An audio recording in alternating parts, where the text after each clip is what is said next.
manhã na EBD.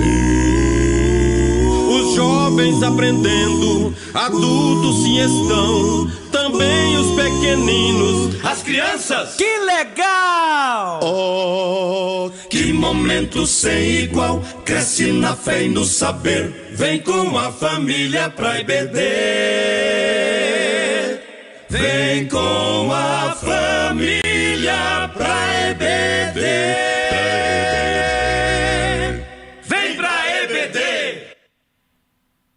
Meus queridos, prezados irmãos em Cristo, eu vos cumprimento com a doce paz do Senhor Jesus Cristo. Estamos agradecidos a Deus por mais esta manhã tão abençoada que Deus nos dá o privilégio de estarmos aqui, no meu caso, presencialmente aqui na casa do Senhor e você aí em sua casa, para juntos meditarmos na palavra do Senhor. Eu quero vos convidar para orarmos ao Senhor nosso Deus. E nesta oração, iremos agradecer ao Senhor pela vida, agradecer ao Senhor pelos livramentos, por tudo quanto Ele tem feito e faz em favor do seu povo. Nesta oração também, eu gostaria de pedir aos irmãos para estarmos orando em favor da família do saudoso pastor Sebastião Rodrigues, ali da Assembleia de Deus de Cuiabá. Como é sabido por quase todos os irmãos, nesta semana a Assembleia de Deus teve uma grande perda, onde perdemos aos seus 89 anos de idade, passou para o Senhor o pastor Sebastião Rodrigues, da Assembleia de Deus em Cuiabá, agora no último dia 8 do mês 7. Oremos em favor da família, principalmente da esposa, irmã Nilda, já com seus 90 anos de idade, para que Deus conforte aquela casa. Oremos. Senhor bendito, nós te agradecemos pelo privilégio de sermos teus filhos, de sermos alvos do teu sacrifício na cruz do Calvário, pelo privilégio de termos o Senhor como nosso pastor, como centro da nossa vida. E aqui estamos, Senhor, iniciando mais uma semana, estudando a Tua Palavra. Nos dê uma semana abençoada, que mais uma vez as Tuas mãos amigas, protetoras, possa continuar estendida sobre o Teu povo, sobre a Tua igreja. Eu oro a Ti neste instante, Senhor, em prol de cada família da Tua casa, do nosso irmão, da nossa irmã, quem sabe aqueles que estão passando por dificuldades, mas nós cremos em Ti, que és o Deus da providência. O Senhor é o Deus de perto, é o Deus de longe, é o Deus que vai aonde o homem não pode ir. Estenda as Tuas mãos, seja o socorro bem presente, Senhor, seja o consolo. Também Te apresentamos, Senhor, a família do nosso saudoso e querido pastor Sebastião Rodrigues, ali de Cuiabá. Prove ao Senhor recolher o Teu servo. E agora, Senhor, a família que sente esta perda, a Tua igreja também naquele local. Estenda as Tuas mãos, esteja abrindo as portas e que o Teu nome mais uma vez possa ser glorificado e honrado. Seja conosco também na ministração da Tua palavra aqui nesta manhã, abrindo a porta da palavra. Assim nós oramos para a glória de Jesus. Amém e amém. Meus queridos, pela misericórdia do Senhor, estamos hoje reunidos para estudarmos a lição de número 2. Esta lição deste trimestre, onde a nossa casa publicadora lançou uma revista alternativa. E é uma revista que tem um tema muito atual, não obstante ela ter sido escrita há 27 anos atrás. Esta lição, ela foi estudada no terceiro trimestre de 1993. Eu quero já aqui parabenizar, eu até comentava no domingo passado, que você que é colecionador das nossas revistas da Escola Dominical, poderia ir lá nos seus arquivos e localizar essa revista do terceiro trimestre de 1993. E eu recebi aqui do pastor Celso Pontes. Parabéns, pastor Celso. Me mandou aqui a foto da nova revista, com essa carinha aqui, mas da revista também lá de 1993.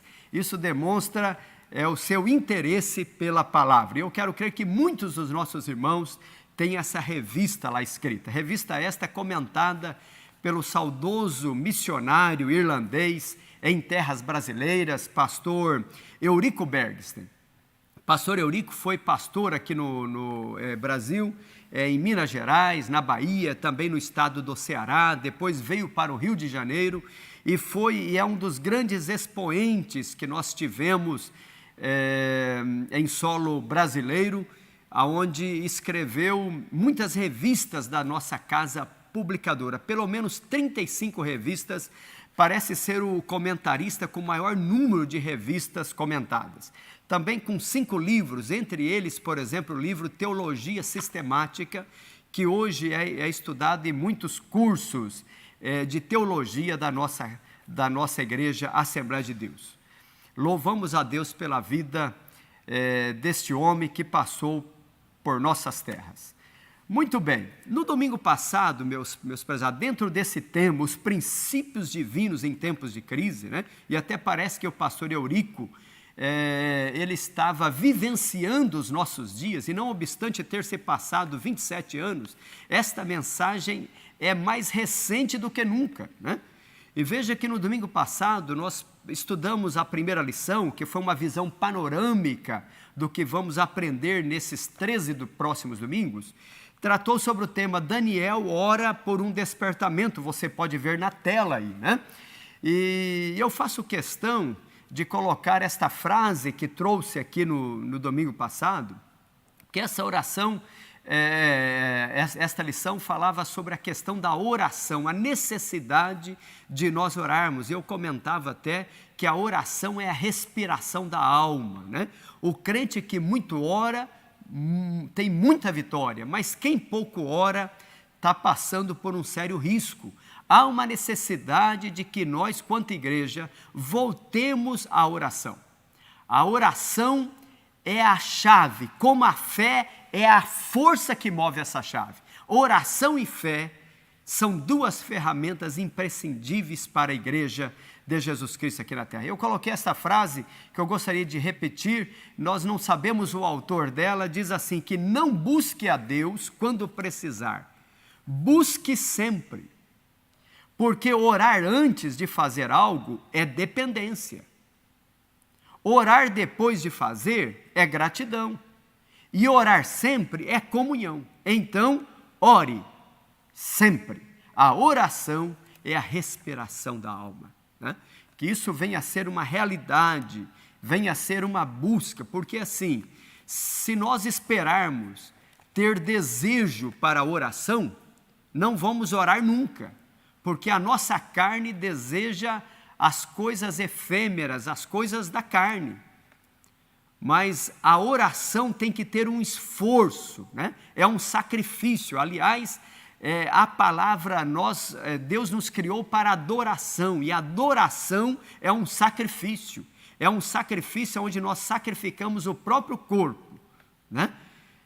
Paulo fala, né, que Paulo diz, o meu corpo está sendo oferecido em sacrifício, né?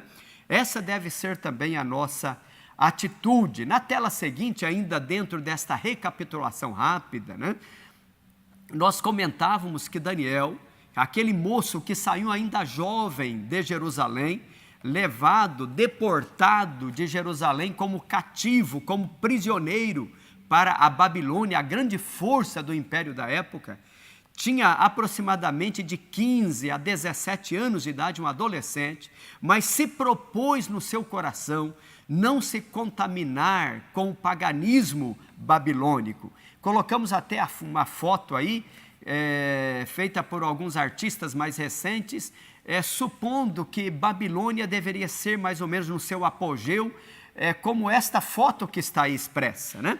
A grande força daquele império, com seus jardins monumentais, suspensos, né?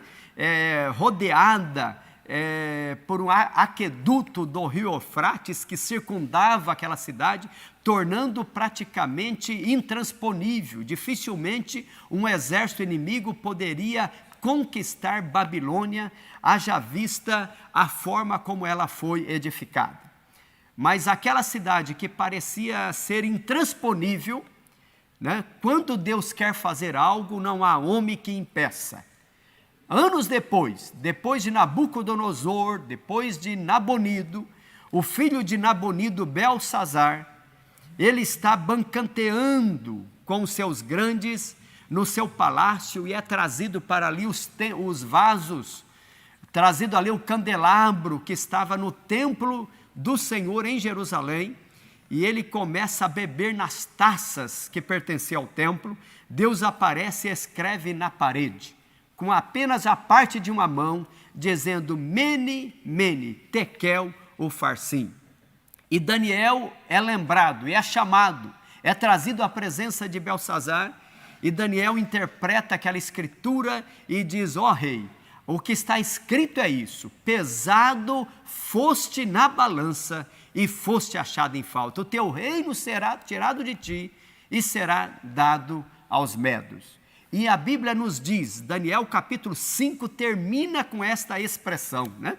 Dizendo que naquela mesma noite, Dário, ou segundo alguns, Dario, o Medo, invade Babilônia, desviando o curso do rio Eufrates, e enquanto os grandes estavam naquela festa de orgia, eles adentram em Babilônia, matam Belsazar e conquistam o reino. Veja, meus amados, que a Bíblia, e é até interessante nós entendermos isso, como estudante, estamos aqui numa escola dominical, a Bíblia Sagrada ela não é escrita em uma ordem cronológica, né? Por que eu digo isso? Por exemplo, se você pegar Daniel capítulo 5, né, que nós citamos aqui, Daniel capítulo 5, ele termina dizendo assim, ó, naquela mesma noite foi morto Belsazar, rei dos caldeus, e Dário, o Medo, ocupou o reino na idade de 62 anos. Veja, o capítulo 6, né? Aliás, o capítulo 7 e o capítulo 8 acontece antes do capítulo 5 e do capítulo 6. Percebe como não há uma ordem cronológica?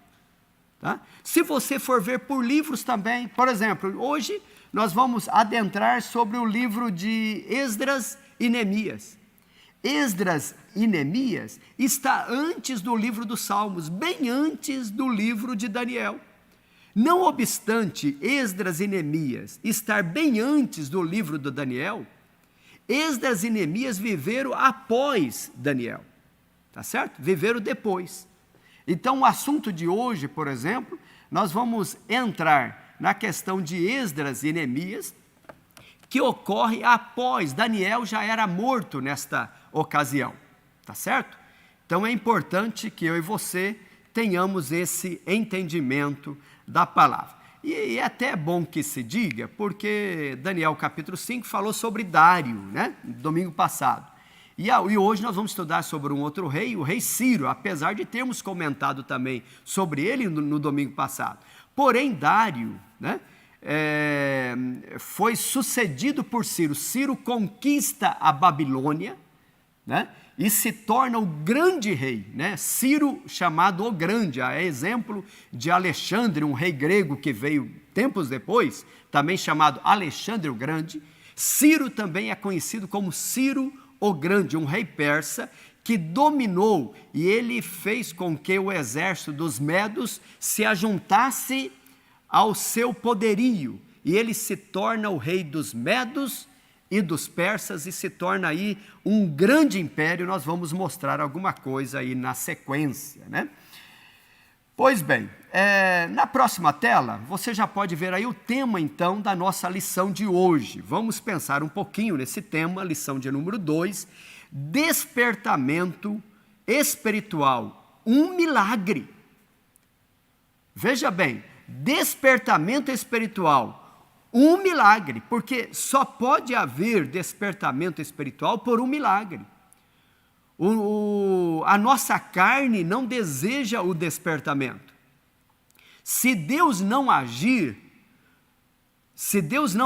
por nós, não haverá despertamento. Por isso que Abacuque, no capítulo 3, né, ele diz assim: aviva, ó Senhor, a tua obra no meio dos anos, e no meio dos anos as notifica.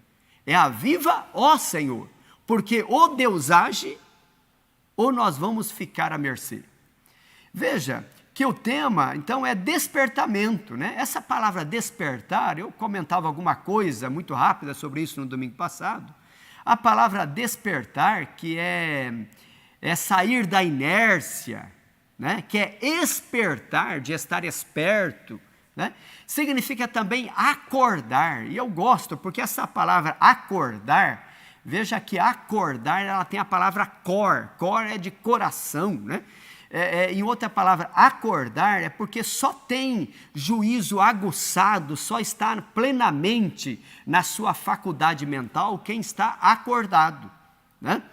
Então, o acordar, o despertar é no sentido de estar com a nossa mente espiritual aguçada, voltada para Deus, né? Aliás, a própria palavra homem significa aquele que olha para o Criador, aquele que olha para cima, quer dizer, aquele que está com a sua mente voltada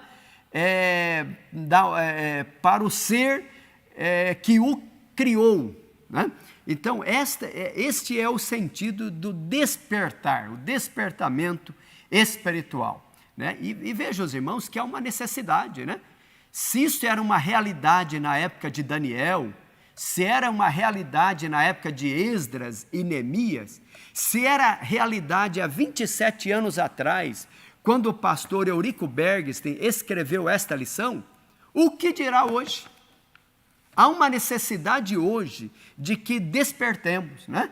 E veja que é justamente isso que está no nosso texto áureo. Veja a próxima tela. O texto áureo diz assim: e isto digo, isso é Paulo falando, conhecendo o tempo, que é já hora de despertarmos do sono, porque a nossa salvação está agora mais perto de nós do que quando aceitamos a fé. Olha, meus amados, percebe? Romanos 13:11. Isso foi escrito há pelo menos 20 séculos atrás. E isto digo, conhecendo o tempo, que é já hora de despertarmos do sono. Eu pergunto para mim e para você, se Paulo usou esse termo, que já era hora de despertarmos do sono, que outra palavra eu e você usaríamos hoje? Se na época já era tempo, o que dirá hoje? Sendo que hoje a nossa salvação, em termos de redenção, de assunção aos céus, está mais próxima do que na época de Paulo, né? Então é hora de despertarmos do sono, né? Tem um outro versículo que Paulo diz assim: desperta, ó tu que dormes, levanta-te dentre os mortos e Cristo te esclarecerá. Muito bem, a nossa verdade prática, o que é a verdade prática? É aquilo que deve ser praticada por mim e por você. Que esta semana isso possa remoer o nosso coração, né? O despertamento espiritual é uma consequência da submissão à vontade de Deus. Meus amados, aqui é interessante a gente saber o seguinte: a coisa mais difícil na vida, a coisa mais difícil é eu concordar com Deus. Escute bem, a coisa mais difícil na vida é nós concordarmos com Deus, é nós entendermos de que Deus está certo e eu estou errado. Porque a nossa tendência é sempre achar o seguinte, e até pedir para que Deus faça a minha vontade. Percebe que as nossas orações quase sempre é pedir para que Deus atenda o nosso pedido? Dificilmente nós oramos para que eu me conforme à vontade de Deus. Por isso que Paulo, na carta aos Romanos, né, no capítulo 12, ele vai dizer assim: olha, não vos conformeis com este mundo, mas transformai-vos pela renovação do vosso entendimento. Paulo está dizendo o seguinte: olha, vocês estão pensando com a categoria errada. Vocês têm que ter um novo pensamento. Vocês têm que pensar com a categoria de Deus, né? Transformai-vos o vosso entendimento, para que experimenteis que a vontade de Deus é boa, é perfeita e é agradável. Então, meus amados, o despertamento espiritual é uma consequência da submissão. Quanto mais eu me submeto, quanto mais eu entendo que a vontade de Deus é boa, é perfeita e agradável, quanto mais eu me rendo a Deus, mais a pessoa de Cristo reina em nossa vida, em nosso viver. Amém? Será que você pode dar um glória a Deus por isso? Vamos então para a nossa leitura bíblica em classe, né? Tiramos aí esses 20 minutinhos para nós fazermos esta recapitulação e também esta parte introdutória. Então vamos para a nossa leitura bíblica em classe, primeiramente livro do Esdras, né? Ou livro de Esdras, capítulo 1, versículo 1 a 7. Acompanhe comigo. No primeiro ano, né, ou no ano primeiro de Ciro, rei da Pérsia, para que se cumprisse a palavra do Senhor por boca de Jeremias, despertou o Senhor o espírito de Ciro, rei da Pérsia, o qual fez passar pregão por todo o seu reino, como também por escrito, dizendo: assim diz Ciro, rei da Pérsia, o Senhor, Deus dos céus, me deu todos os reinos da terra. Ele me encarregou de lhe edificar uma casa em Jerusalém, que é em Judá. Na próxima tela. Quem há entre vós, de todo o seu povo, seja seu Deus com ele, e suba a Jerusalém, que é em Judá, e edifique a casa do Senhor, Deus de Israel. Ele é o Deus que habita em Jerusalém. E todo aquele que ficar em alguns lugares em que andar peregrinando, os homens do seu lugar o ajudarão com prata e com ouro e com fazenda e com gados, afora as dádivas voluntárias para a casa de Deus que habita em Jerusalém. Próxima tela.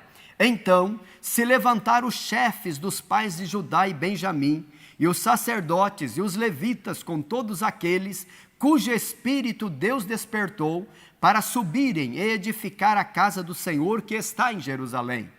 E todos os que habitavam nos arredores confortaram as mãos com objetos de prata, e com ouro, e com fazenda, e com gados, e com coisas preciosas, afora tudo o que voluntariamente se deu. Na próxima tela, finalizando Esdras, né? Também o rei Ciro tirou os utensílios da casa do Senhor, que Nabucodonosor tinha trazido de Jerusalém e que tinha posto na casa dos seus deuses. Agora Neemias, capítulo 1, versículo 1.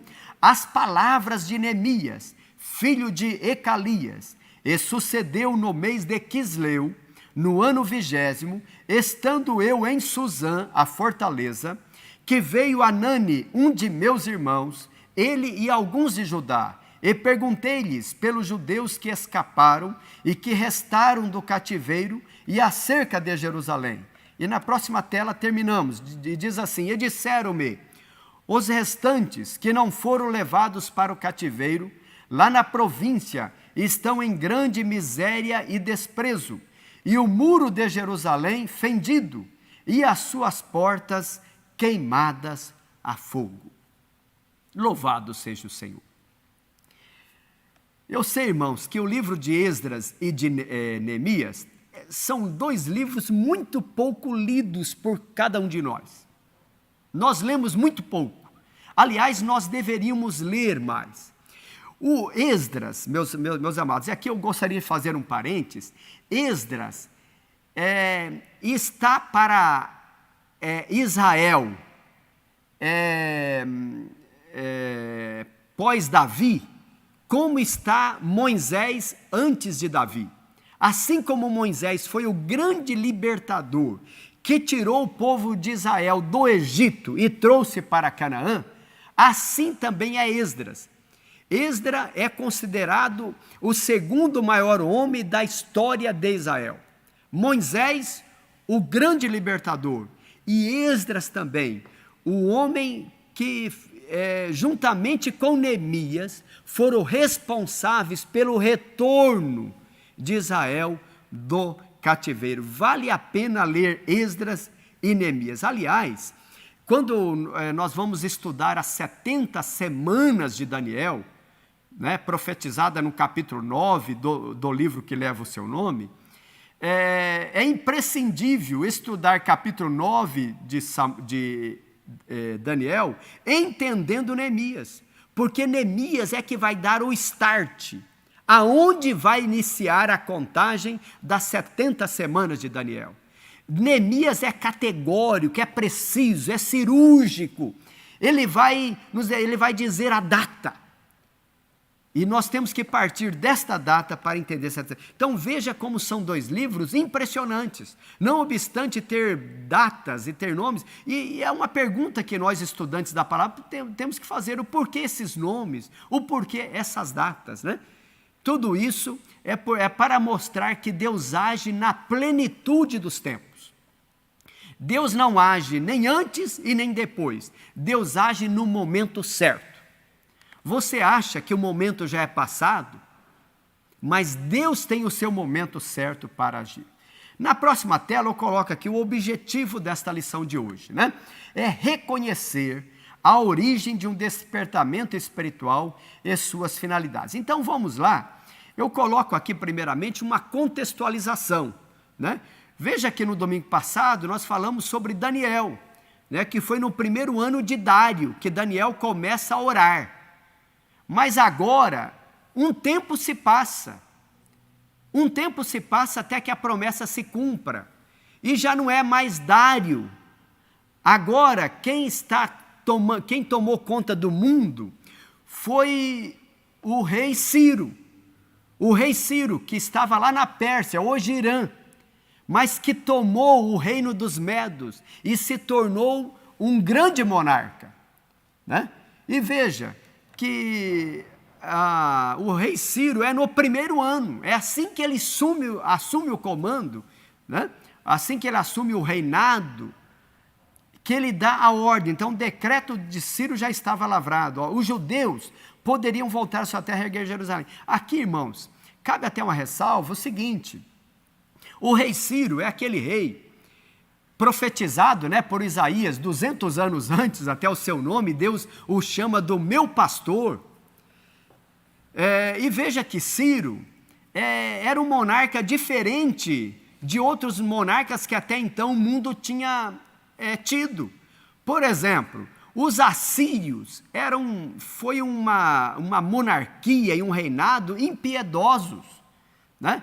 A ponto que os assírios pegavam os prisioneiros, e aqueles prisioneiros que eles assim o consideravam como mais cruéis, eles pegavam estas pessoas e tiravam a pele do próprio ser humano para fazer as suas cabanas. Olha que império terrível, né? Por exemplo, Jonas, que vai para Nínive, o profeta Jonas que vai para Nínive, ele não quer ir, ele clama por misericórdia, ele prefere ser lançado ao mar do que ir para a Síria, porque ele sabia a maldade, a impiedade daqueles homens. E veja, o reinado assírio que veio antes foi um reinado impiedoso. Veio depois o reinado babilônico, também terrível, pegava o povo, tirava da sua terra e levava cativo. Exemplo, Daniel foi um desses levados.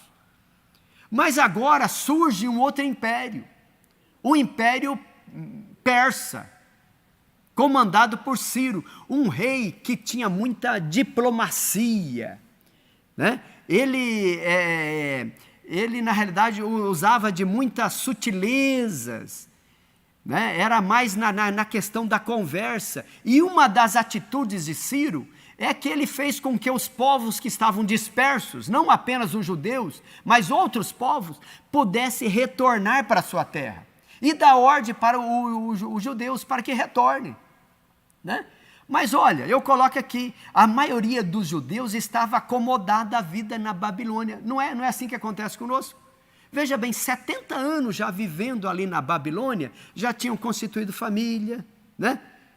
Muitos já estavam acomodados, mas Deus desperta o coração de Ciro, para que através da atitude dele desperte os judeus que ali estavam acomodados, né? Será que muitas das vezes Deus não usa também o ímpio lá fora para despertar a igreja? Percebe que muitas vezes nós como igreja precisamos de sermos cutucados, né? Desculpe aqui a expressão, talvez até um pouco chula, né? Mas devemos ser cutucados, né? E muitas vezes Deus usa algumas coisas dos ímpios lá fora para incomodar a igreja. Não havia disposição para voltar à terra de Israel. Somente o Espírito Santo podia mudar a situação. Eu coloco ainda na outra tela, por exemplo, aí, até a figura, né, que a Wikipédia traz, né, sobre Ciro, né, o Império Persa. Em 538 a.C., Ciro o Grande conquistou a Babilônia. Ele já havia conquistado vários reinos orientais. O rei Ciro libertou Israel do cativeiro e lhes devolveu as suas terras, seus poderes políticos e muito mais, né? Segundo Esdras capítulo 1, versículo 1 a 2. Né? Na outra tela, eu coloco aqui um mapa para nós termos a dimensão, nós como estudantes da palavra, para termos uma ideia aí da dimensão, né, do Império Persa. Por exemplo, na parte aqui direita, eu acho, irmão Gesiel, que está nesse lado aqui, né, da minha mão, é isso? Aqui, ok. Aqui, por exemplo, essa parte mais amarela, né, os irmãos podem ver aqui, do lado mais direito, por exemplo, a Pérsia, né? A Pérsia, aonde ficava aqui o comando, né? O quartel-general de Ciro. Mas veja que ele toma conta, ele vai até o mar Egeu, né? O mar Egeu, lá na Lídia, lá avizinhando com a Grécia. E ele desce e vai até o Egito, aqui embaixo, né? Até o Egito. Então se torna um reinado de uma dimensão jamais vista, né? Tá certo? E a Babilônia, né, se torna, agrega ao reinado persa, né? E muitos reinos, né? Hoje países ali como tanto da Ásia, né, e quanto da Europa, né, chegando à Turquia, né, hoje a Turquia na época chamada de Lídia, né, passa a fazer parte deste império tão grande do Império Persa, o Império Medo-Persa. Na outra tela, eu até coloco aqui, ainda dentro desta contextualização, que o Senhor suscitou homens que não se prendiam às coisas efêmeras desta vida e cuja visão estava na redenção da linhagem de Israel. Porque assim, Deus desperta Ciro, e Ciro, usando a expressão novamente, cutuca o povo judeu para que retorne, né? E a nossa leitura em classe, né, traz esta informação que alguns homens, alguns chefes dos pais de Judá e Benjamim, né, alguns levitas e alguns sacerdotes se levantam. E os povos, né, os judeus, as famílias judias, começam a doar ouro, começam a doar gado, começam a doar prata, pertences, pedras preciosas, para que estes homens que são despertados pelo Senhor, judeus, retornem para Jerusalém e começam a ter recursos para reconstruir a cidade, para reconstruir um templo. Então, é de um despertamento semelhante que tanto precisamos nesses tempos difíceis. Será que você concorda com essa frase? Eu vou ler novamente. É de um despertamento semelhante que tanto precisamos nesses tempos difíceis. Os irmãos concordam que nós estamos vivendo tempos trabalhosos? Tempos difíceis? Eu creio que sim. Eu te pergunto, será que nós estamos convictos de que precisamos de um despertamento? Então, é de um despertamento semelhante que tanto precisamos nesses tempos difíceis. Nós estamos muito agarrados às coisas desta vida. É bem verdade que precisamos trabalhar sim, para termos o pão de cada dia, para termos com que comer, com que vestir, né? Mas devemos ter cuidado, porque nós estamos aqui na terra, mas não somos cidadãos da terra. Nós estamos aqui de passagem. A Bíblia nos informa que nós somos peregrinos. O peregrino, ele está passando por aqui. mas nós temos uma cidadania celestial. Estamos aqui, mas não somos daqui, estamos caminhando em direção aos céus. Então, que Deus nos ajude a não nos acomodarmos com as coisas desta vida. Na tela seguinte, eu coloco aqui o capítulo 1. E o capítulo 1, nós vamos tratar aqui sobre o despertamento espiritual, emana do próprio Deus. Pense nesse tema. O despertamento espiritual emana, não é do homem, emana do próprio Deus. Bom, veja que Esdras 1:1 diz assim: no primeiro ano de Ciro. Eu até fiz questão de sublinhar, veja aí comigo, a palavra primeiro ano. No primeiro ano de Ciro, despertou o Senhor, sublinhei também, o espírito de Ciro. O espírito eu coloquei com letra maiúscula, mas até é a letra minúscula aqui, né? Tá certo? Se referindo ao espírito de Ciro. Então veja bem, no primeiro ano, Deus tinha pressa, né? Porque assim, quando Deus quer fazer, Ele age no momento certo. Então Deus levanta Ciro, e no mesmo ano que Deus levanta Ciro, Deus já levanta ele e já dá no coração dele esse despertamento. Edita aí um édito, né? A gente fala muito edito, mas é o édito. Faça aí um édito real e mande para que o povo judeu possa ter a liberdade para voltar, se quiserem, né, para voltar à sua terra. Né? E Ciro faz esse édito, né, e manda para o povo de Israel. E Deus faz isso logo que ele assume o trono. E veja, despertou o Senhor. E aqui, irmãos, é interessante, eu até coloco abaixo aqui, que o pastor Eurico Bergs traz essa frase na nossa lição, que não foram as orações de Daniel e nem a sua vida santificada que produziram o despertamento, mas foi o próprio Deus. Olha aqui, nós somos tentados a achar que são as nossas orações que produzem o avivamento. Veja bem, não são despertamento é um milagre, aliás, é o tema da nossa lição. O tema da nossa lição, né? Até voltando aqui, é despertamento espiritual, um milagre. Então, despertamento espiritual é só Deus quem pode fazer. Agora, a oração, ela vai mover o coração de Deus, para que Deus desperte o seu povo. Para que Deus desperte não apenas o seu povo, Deus desperte quem Ele quiser. No caso aqui, Deus desperta o coração de um rei pagão, um rei ímpio, o rei Ciro. Então não foram as orações de Daniel e nem a sua vida santificada que produziram o despertamento, mas o despertamento foi produzido pelo próprio Deus, né? Isso é importante nós sabermos. Eu até coloco na outra tela aqui, que assim, há tempo, irmãos, para todas as coisas, né?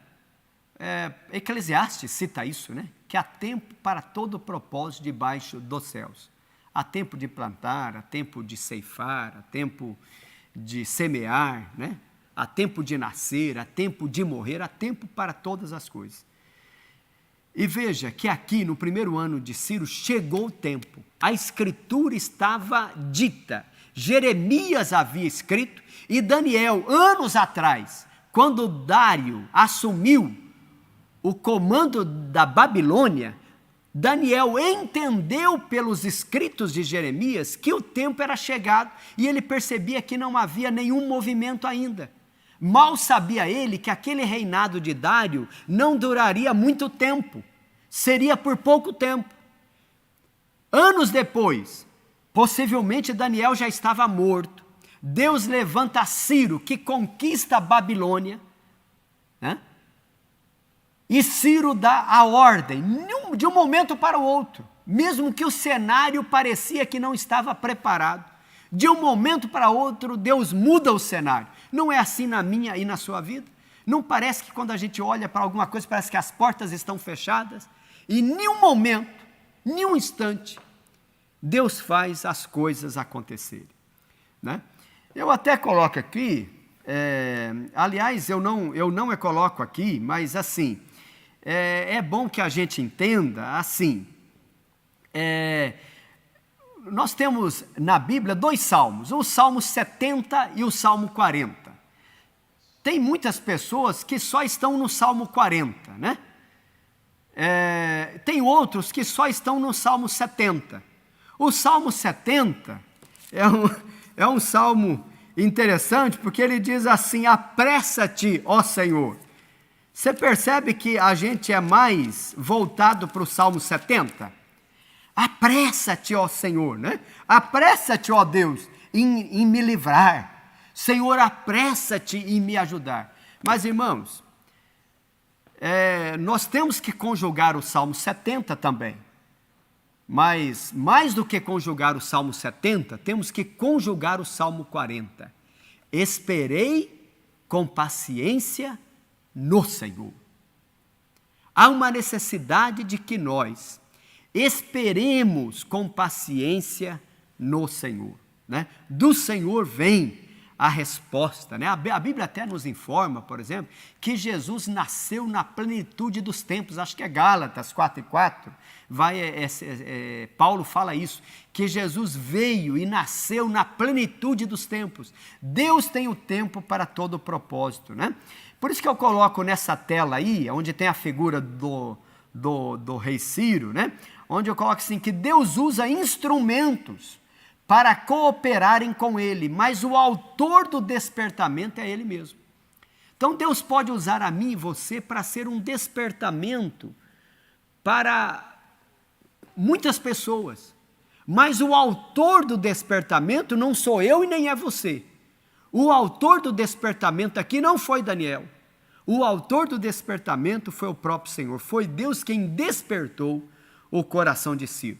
Agora, a função minha é a mesma função de Daniel. A função da igreja é a função de Daniel. É estar em santificação, em consagração, em oração, para que a vontade de Deus se cumpra no viver e na história. Eu até coloco aí, né, essa passagem de Atos 15:28, eu gosto muito dela, quando Paulo fala, né, que pareceu bem ao Espírito Santo e a nós. Olha bem, veja bem esse versículo, preste atenção nele. Pareceu bem ao Espírito Santo e a nós. Não é que pareceu bem a nós e ao Espírito Santo. Não, pareceu bem ao Espírito Santo e a nós. Primeiramente ao Espírito Santo.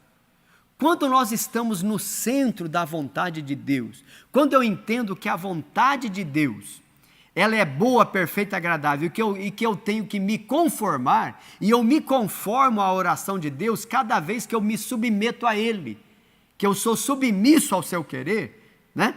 Aí sim, nós fazemos uma parceria com Deus, né? Porque a Bíblia é tão interessante, porque Deus nos dá o privilégio de sermos seus cooperadores, né? Veja que a palavra cooperar é operar junto, né? Operar junto. Então, cooperar é operar junto. Olha que privilégio, meus amados. Nós temos o privilégio de cooperar com Deus. Tem privilégio maior do que esse? Muito bem, na próxima tela eu ainda trago aqui, dentro dessa questão que o despertamento é um mistério, né? Então eu coloco aqui o seguinte, que as coisas humanas podem ser explicadas, previstas e calculadas, mas a operação do Espírito Santo é diferente. Quem pode entender a ação do Espírito Santo? Por isso que eu gosto de João 3:8, que está ao lado, né? Quando Jesus está conversando com Nicodemos, né? E Nicodemos vai perguntar, né? É possível a um homem sendo velho entrar no ventre da sua mãe e nascer de novo? E Jesus diz assim para Nicodemos: Nicodemos, o vento assopra onde quer e ouves a sua voz, mas não sabes de onde vem nem para onde vai. Assim é todo aquele que é nascido do Espírito. Os irmãos perceberam que o que é nascido do Espírito, ele é como um vento. Você não sabe de onde vem nem para onde vai, porque aquele que é nascido do Espírito é o Espírito Santo que mora e que age nele, por ele e através dele, e muitas vezes apesar dele. O Espírito Santo age na nossa vida, né? Somos como o vento. Então, o despertamento é esse mistério. Quem pode entender o agir de Deus? Diz a Bíblia, operando Deus, quem impedirá? Eu até coloco aqui na próxima tela, né, que a submissão à vontade de Deus gera o despertamento espiritual. E aqui, irmãos, gostaria até de fazer um parênteses, né?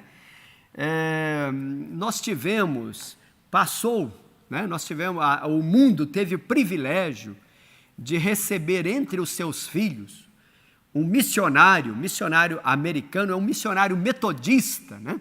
Por nome de Eli Stanley Jones, já falecido, salvo engano, agora no final do século XX. E esse Eli Stanley Jones, né, esse missionário metodista americano, que se predispôs em doar a sua vida ao povo indiano, né? Aliás, ele foi até indicado para Prêmio Nobel da Paz, né? Uma certa feita na Índia, quando ele sobrevoava um campo missionário de tribos canibais, tribos indígenas canibais, aonde nenhum branco ainda havia entrado, e ele queria ir para lá para levar o evangelho. Ele fez um sobrevoo sobre aquela região, e os livros nos contam, né? É uma frase que mexeu muito comigo, e certamente pode mexer também contigo. E Stanley, em cima daquela aeronave, sobrevoando aquela área, ele diz assim: Senhor, eu sei que tu tens homens melhores e mais preparados do que eu, mas se eles não quiserem ir, conte comigo. Olha bem, Senhor, eu sei que tu tens homens melhores e mais preparados do que eu, mas se eles não quiserem ir, conte comigo. Aleluias, louvado seja o Senhor. Isso é compreender qual é a vontade de Deus. É saber que nós não temos capacidade, mas é nos colocar na brecha. Senhor, eu sei que eu não posso, mas Senhor, olha, se não tiver, ou se aqueles que têm mais condições não quiserem, conte comigo, Senhor, eu não vou te decepcionar. Aleluias, eu não vou decepcioná-lo, Senhor, pode contar comigo. Eis aqui na terra um homem a qual o Senhor pode contar, conte comigo. Aleluias.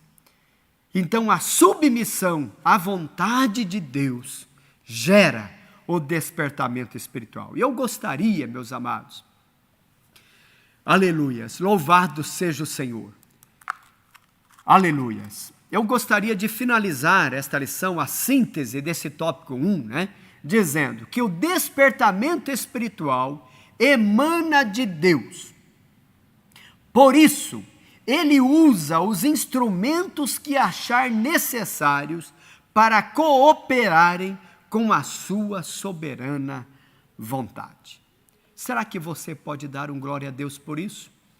Será que eu e você estamos dispostos a nos colocar na brecha e dizer: Senhor, eu estou disposto a sacrificar a minha própria vida em prol da tua vontade, porque eu sei que a sua vontade é boa, é perfeita e ela é agradável. Que isso, meus amados, venha se tornar uma realidade no nosso viver diário. Amém? Muito bem. Nós vamos, então, para o capítulo 2 desta lição. Nós vamos passar um pouco mais rápidos aqui, Essa lição ela tem 4 capítulos, diferente de outras, que geralmente são 3. Esta lição ela tem 4, mas eu prometo aos irmãos, não quero ser cansativo aqui, e eu gostaria de nós passarmos mais rápido, frisando alguns pontos que eu considero como cruciais. Esse capítulo 2 vai nos falar sobre as finalidades do despertamento. Então, por que Deus vem despertar o coração de Ciro, o grande rei Ciro, o rei da Pérsia? Porque Deus tinha uma finalidade dupla. Primeiramente, a restauração nacional de Israel, no sentido político, no sentido territorial, né? no sentido geopolítico. Mas Deus tinha um outro interesse também, que era a restauração espiritual, que é no ponto 2 desse capítulo 2. Mas, primeiramente, vamos pensar sobre a restauração nacional. Israel estava destruído. Jerusalém estava arrasada, os muros derribados. Aliás, quando Neemias chega em Israel, né, e ele vai à noite, às escondidas, né, porque, veja bem, tinha a ordem do rei, né, mas como fazer aquilo se havia inimigos por toda parte?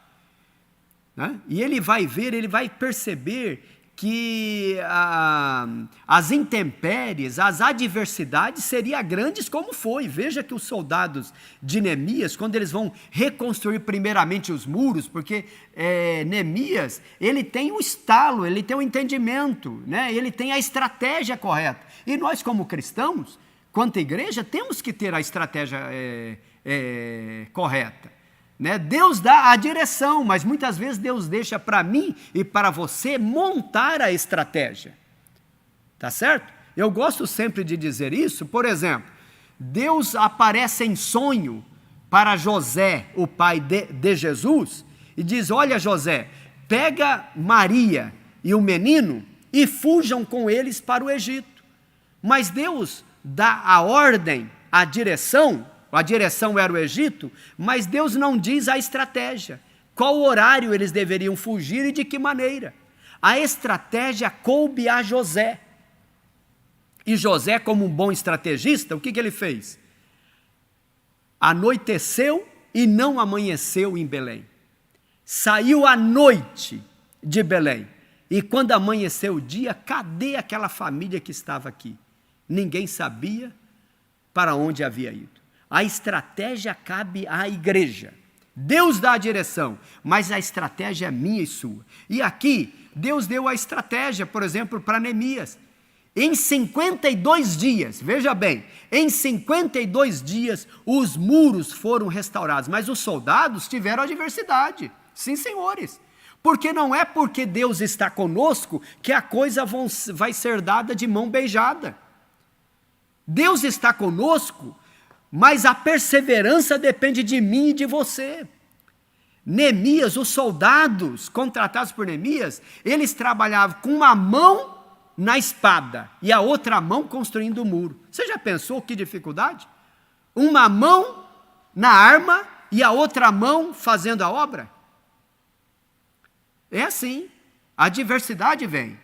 Então Deus, quando quer realizar os seus propósitos, pode incutir a sua vontade no espírito do homem. Foi assim que ele fez com Ciro, né? Assim, logo no início do seu reinado, proclamou um édito autorizando os judeus a retornarem a Jerusalém. Então veja que a restauração nacional de Israel, havia uma necessidade, havia profecia a respeito disso. Isaías havia escrito, Jeremias havia escrito, e a palavra de Deus precisava se cumprir. O povo de Israel passaram no cativeiro 70 anos. 70 anos, para que a terra em Israel passasse 70 anos sem ser lavrada, sem ser semeada. 70 anos de descanso, porque eles haviam passado 490 anos sem comemorar, né, o jubileu, que deveria ocorrer a cada 50 anos, e também sem comemorar a cada 7 anos, um ano de descanso para a terra. E 490 anos, se você dividir isso, dá 70 anos a qual a terra passou sem ser deixada, sem ser semeada. né? E Deus faz isso, mas agora chegou o tempo da terra ser restaurada e Deus assim o faz. Na tela seguinte, eu já coloco sobre a questão da restauração espiritual, eu acho que aqui é o mais importante. A restauração espiritual de Israel. Deus quer usar o homem como seu instrumento, todavia, só são usados aqueles que cooperam com Deus.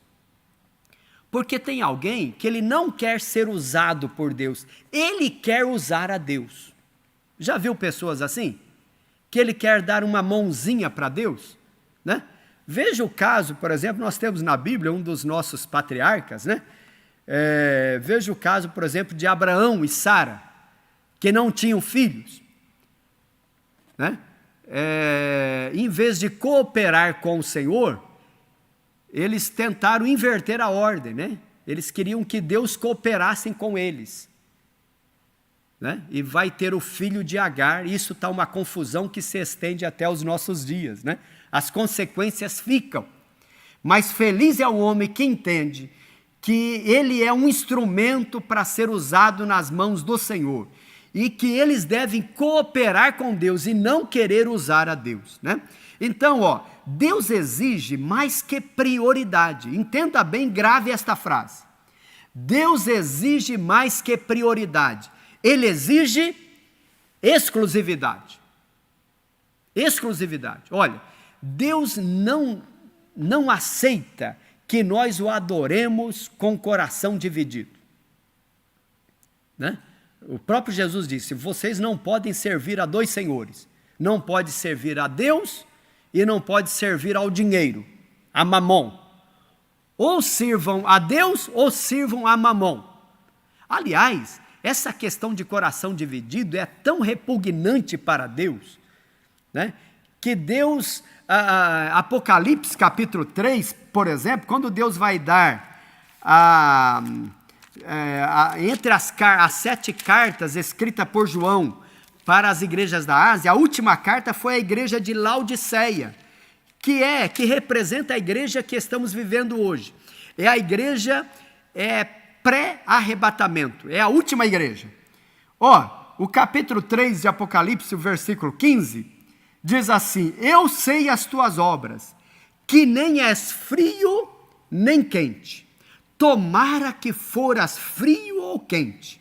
Assim, porque és morno e não és frio nem quente, vomitar-te-ei da minha boca.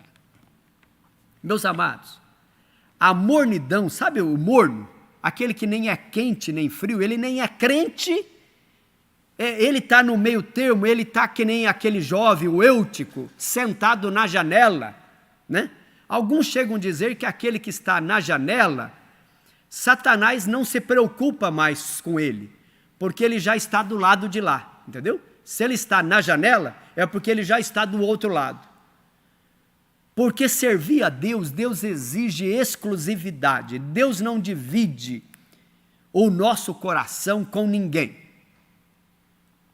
E aqui a nação de Israel estava passando por este dilema, né? A nação de Israel, antes de ir para o cativeiro, e foi esta também uma das causas, a nação de Israel estava voltando para os ídolos cananeus, para os ídolos pagãos. Deus leva esse povo para o cativeiro, a terra passa 70 anos de descanso, e Deus dá uma injeção espiritual na vida do povo judeu. Eles aprendem de uma vez por todas a abandonar a idolatria. E isso, meus amados, é uma coisa tão real. Escute bem, olhe bem para mim aqui. Isso é uma coisa tão real. E o povo de Israel foram vacinados contra a idolatria, de tal forma que até hoje, em 2020, até hoje, e veja, já se passaram mais de 2.500 anos que o povo voltaram do cativeiro babilônico. Mas mais de 2.500 anos depois, o povo de Israel não sabe mais o que é idolatria. Eu digo Israel como nação, é tão claro que um ou outro, eventualmente, pode até ser ateu. Aliás, dificilmente você vai ver um judeu que se torna um pagão, adorando outros deuses. Ou ele adora a Deus, o Yahvé, ou ele se torna um ateu. Mas eles foram vacinados contra a idolatria de tal forma que até os livros escolares dos menininhos, hoje, 2020, até os livros escolares, eles não colocam figuras nos seus livros. Sabe por quê? Eles têm tanto medo de idolatria, tanto medo, que até nos seus livros eles não aceitam colocar figuras. Isso é tão verdade que até mesmo nos sepultamentos judeus, por exemplo, aqui no Brasil nós temos hábito de mandar flores, né? Quando alguém morre, flores. Mas o povo judeu, eles foram tão vacinados contra a idolatria, que eles nem têm esse hábito de mandar flores, porque para eles o mandar flores pode ser um culto à personagem que se passou. Olha que coisa, né? Então, porque eles entenderam que Deus exige mais que prioridade, Deus exige exclusividade. E eu e você, como que está o nosso coração, né? Será que o nosso coração está dividido? Cocheando em dois pensamentos? Ou só é Deus que reina no nosso viver, né? Que isso possa ser uma reflexão na manhã deste domingo, onde estamos estudando a palavra do Senhor, nesse domingo do dia 12, né, de julho. Muito bem. Na próxima tela, eu ainda coloco dentro dessa questão da restauração, né, e até mudando aqui de câmera, né, sobre a questão da restauração. Eu gostaria de trazer aqui, talvez até para uma reflexão nossa, quais são os objetivos do despertamento, né? O objetivo do despertamento é pelo menos dois: salvação e restauração do homem, né? Porque há sempre dois polos. O pastor Eurico Bergs, ele traz isso, né? Que há sempre dois polos, a graça e o pecado.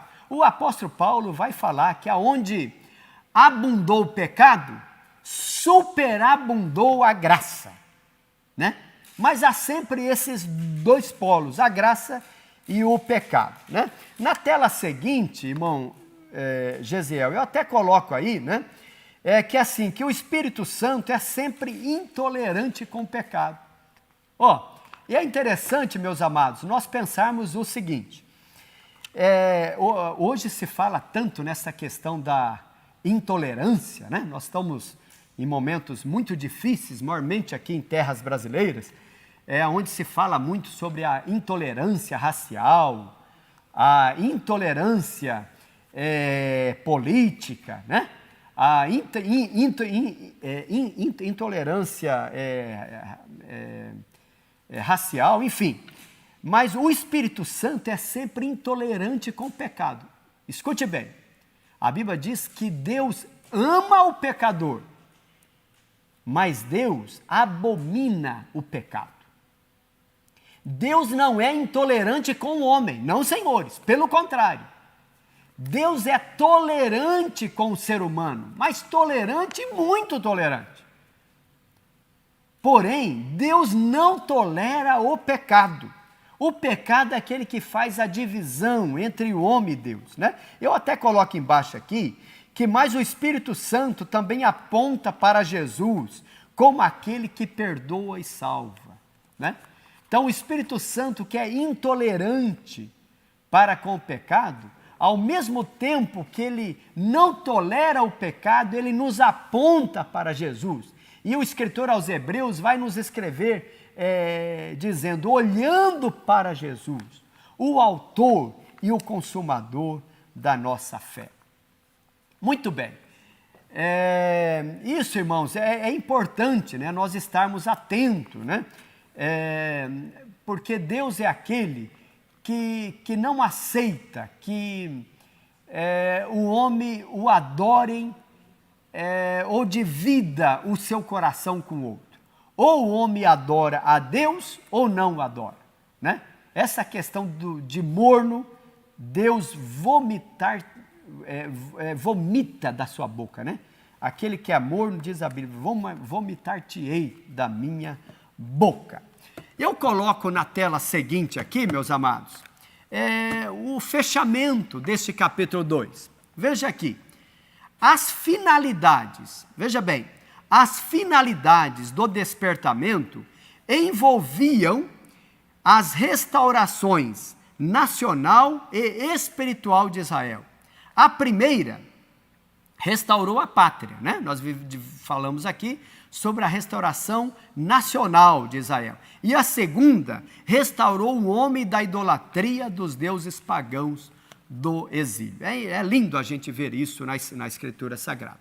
Amém, meus amados? Será que você pode dar um glória a Deus por isso? Louvado seja o Senhor. Eu gostaria de caminharmos aqui para o capítulo 3. Veja na tela seguinte o capítulo 3.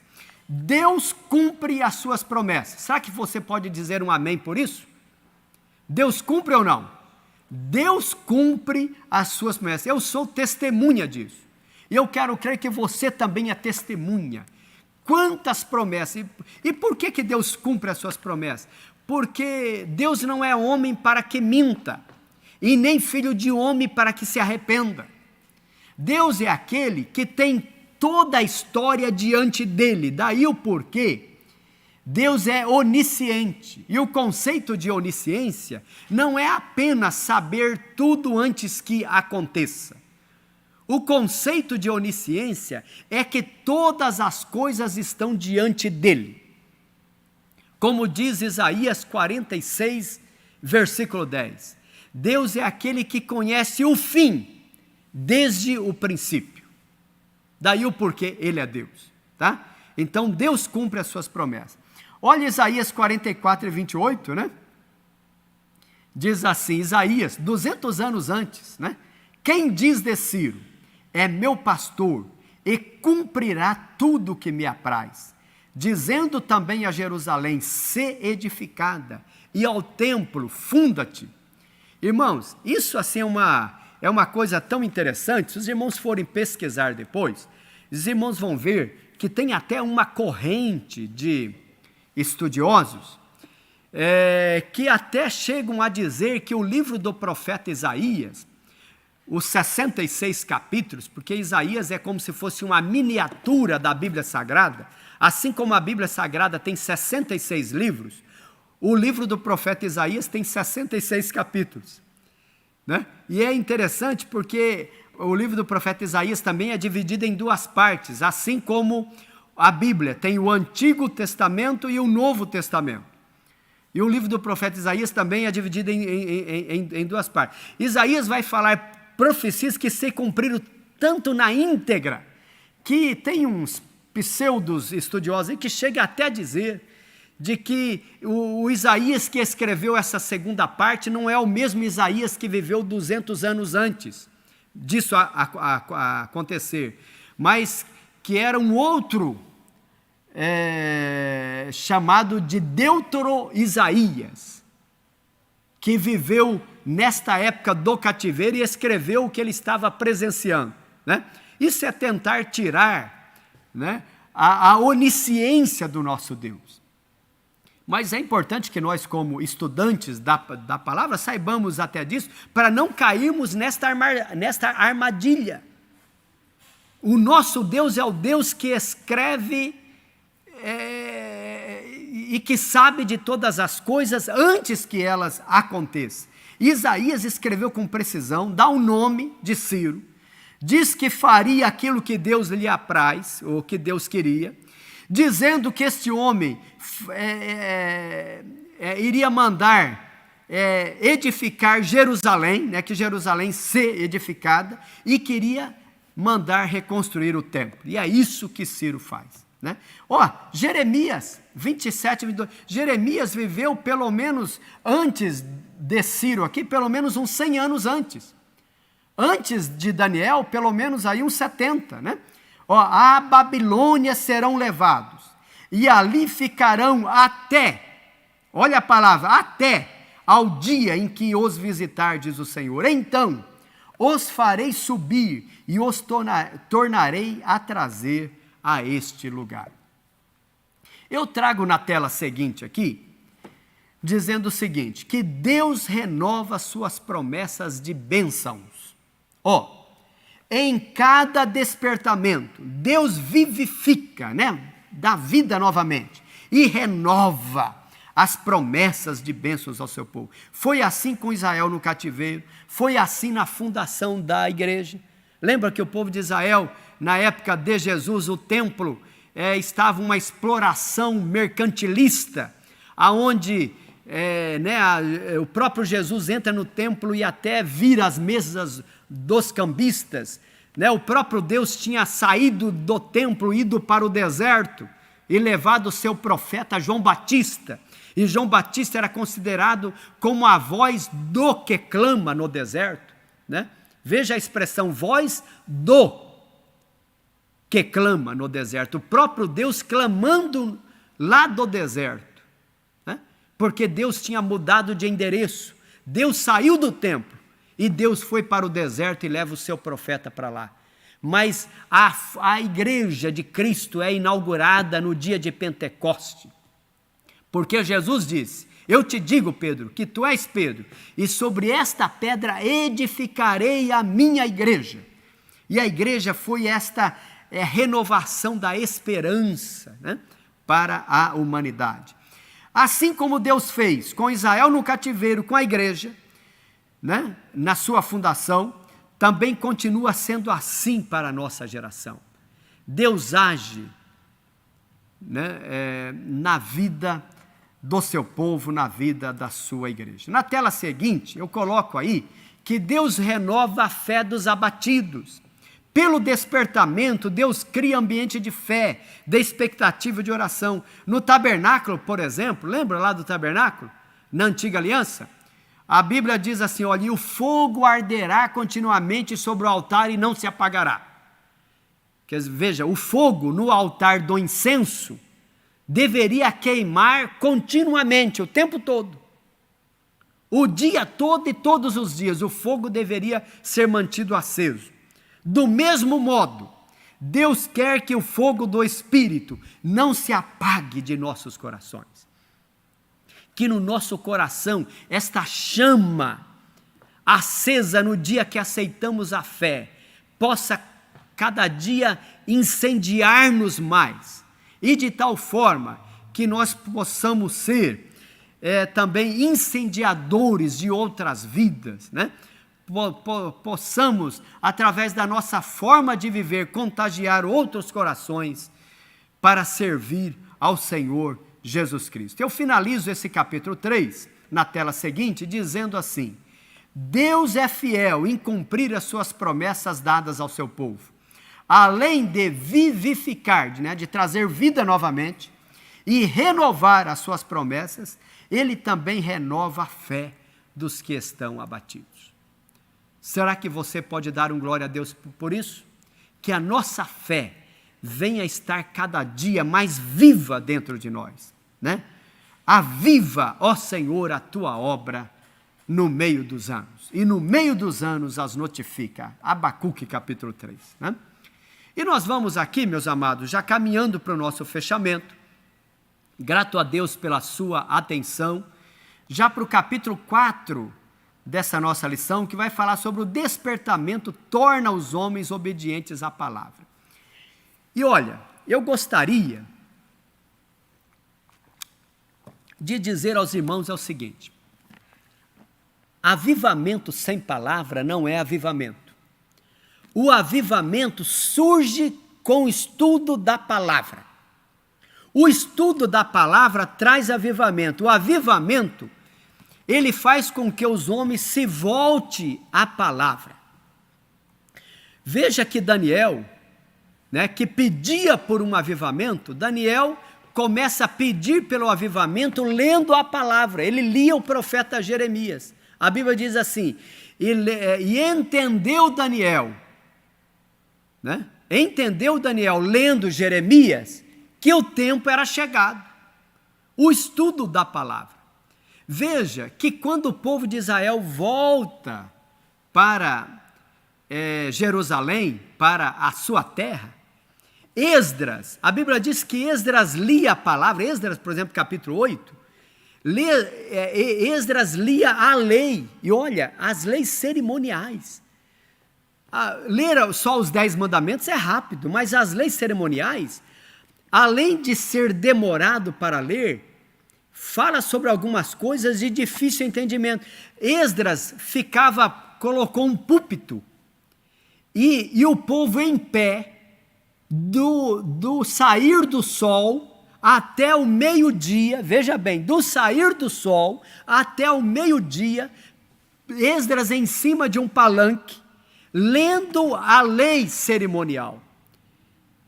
E o povo em pé, dando glória a Deus, ouvindo a leitura da palavra. Será que a palavra de Deus está tendo primazia na nossa vida? Quer ter o termômetro se estamos ou não vivendo uma vida de despertamento? Meça isso pela quantidade de vezes que você está lendo a palavra. Como está o estudo da palavra no seu viver? Esse é o termômetro para saber se há o genuíno e verdadeiro despertamento espiritual no nosso coração. É tempo de nós almoçarmos a palavra, tomarmos café da manhã na palavra, jantar a palavra, como diz o Salmo número 1, dizendo que bem-aventurado é o varão que medita na palavra de dia e de noite. Esse será como uma árvore plantada junto a ribeiros de águas, né? A qual não há escassez, né? Não há secura nesta árvore, porque as suas raízes estão aprofundadas na palavra. Assim é todo cristão, né? Então veja, o culto que foi restabelecido em Jerusalém foi exatamente aquele que a lei de Deus determinava.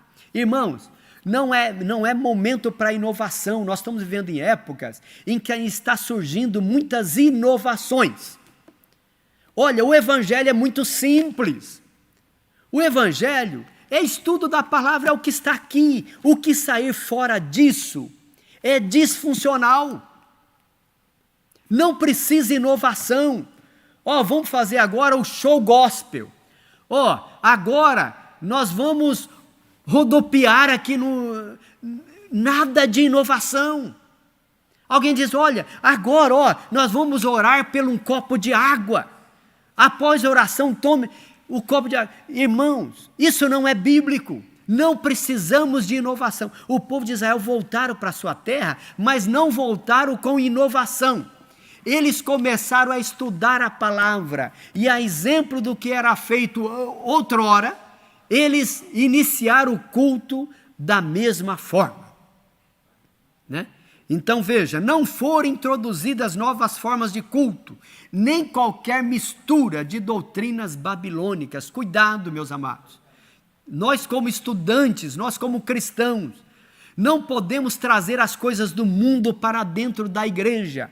O mundo tem muito que aprender com a igreja, mas nós, quanto igreja, não temos nada que aprender com o mundo. O mundo jaz no maligno, a Bíblia nos informa. Eu trago na tela seguinte aqui, nesse ponto 2, e já encerrando, dizendo que o despertamento dado pelo Espírito Santo faz com que os crentes desejem intensamente ser fiéis à palavra de Deus. Paulo escreveu, né, em 1 Coríntios, primeira carta aos Coríntios 4:6, para que em nós, olha a expressão, para que em nós aprendais a não ir além do que está escrito. Irmãos, está escrito aqui? Amém. Não está escrito? Não está escrito. Só fazemos aquilo que está escrito. Veja a tela seguinte, irmão Gesiel. Na tela seguinte eu coloco aí, por exemplo, assim, quando a Bíblia não tem voz, não devemos ter ouvidos. Entenderam? Eu vou repetir novamente. Quando a Bíblia não tem voz, não devemos ter ouvidos. Em outras palavras, se a Bíblia não diz, por que eu vou dar ouvido? né? Veja que Paulo fala em Romanos 10 e 17, que a fé vem pelo ouvir, e o ouvir pela palavra, não apenas ouvir a palavra. Eu gosto da tradução que diz ouvir pela palavra, porque é a palavra que edifica, é a palavra que santifica, é a palavra que orienta, é a palavra que nos dá o norte, é a palavra que nos mostra o caminho, e nós devemos seguir aquilo que está escrito. E nós queremos fechar na próxima tela aqui com o resumo deste ponto 4, dizendo que um dos resultados do despertamento é a obediência dos homens à palavra de Deus. Na tela seguinte ainda, dizendo que depois que houve o despertamento no retorno do exílio babilônico, não houve, veja bem, não houve a introdução de qualquer mistura de cultos pagãos entre o povo de Deus. Isso, irmãos, assim, o povo judeu leva isso tão a sério. Eu tive o privilégio, a oportunidade de visitar Israel em 2013. E lá de frente ao Muro das Lamentações, que é um local considerado sagrado para os judeus, eu cheguei lá em um momento em que estava tendo uma das festividades judaicas, aonde os meninos com 5 anos de idade, eles estavam todos vestidos ali a caráter, juntamente com as famílias, né? E eles foram de frente ao Muro das Lamentações para receber ali a Torá. A Torá é a Bíblia hebraica, ela só tem o Antigo Testamento. E eu tive o privilégio, quando nós chegamos, estavam terminando a cerimônia, e desses meninos estava vindo com seu pai, com aqueles cabelos, um judeu ortodoxo, aqueles cabelos cacheados, com a barba grande, e sem saber falar ali, sem saber a comunicação hebraica, mas através de gesto, eu tentei dizer para o menino se eu podia tirar uma foto dele com a Torá na mão, porque ele estava com a Torá assim, segurando. E quando eu fui falar com ele, ele tentou assim me desviar, achando que eu fosse tomar a Torá dele. Aí o seu pai entendeu o que era, né? E eu tenho até uma foto nisso, quando ele vou tirar a foto, ele até vem pelo costume judaico, o ósculo santo, né? Eles vão me dar um beijo, né? Mas o que me encantou ali, foi assim de ver que aos 5 anos de idade, aquele menininho se agarra à palavra de tal forma que não quer soltá-la. E eu e você, e nós?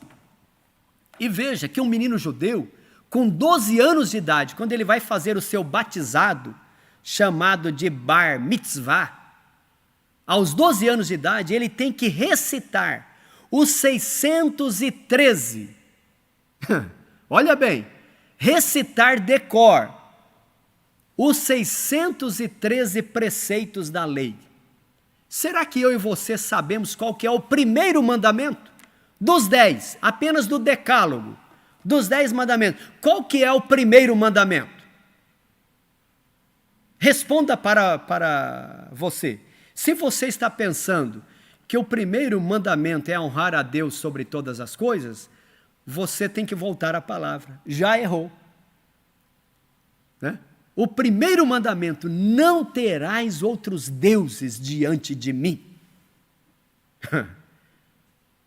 Tá certo? Porque Deus não divide, Deus quer exclusividade. Não terás outros deuses diante de mim. Esse é o primeiro mandamento. Veja, se muitas vezes nós temos dificuldade para saber o primeiro mandamento, o menino judeu com 12 anos, ele tem que recitar, ele faz isso na forma de um cântico, de um canto, né, que é mais fácil decorar, os 613 preceitos da lei. Há necessidade de que nós voltemos à palavra. Amém, meus amados? Vamos orar ao Senhor. Senhor bendito, eu te agradeço, te louvo, te adoro pela vida do teu povo e da tua igreja. Obrigado, Senhor, pela tua palavra, que é a lâmpada para os nossos pés, que é luz para o nosso caminho, é aquela que nos edifica, que nos orienta, é aquela que traz o despertamento genuíno, que nos faz entendermos que a tua vontade é boa, é perfeita e é agradável. Nos dê, Senhor, cada dia a compreensão do teu querer. Não nos deixes viver uma vida pelos olhos da carne, mas nos ajude a entendermos a vontade do teu Santo Espírito. Que não haja em nós a mornidão espiritual, mas que nós possamos ter uma vida inteiramente consagrada ao Senhor.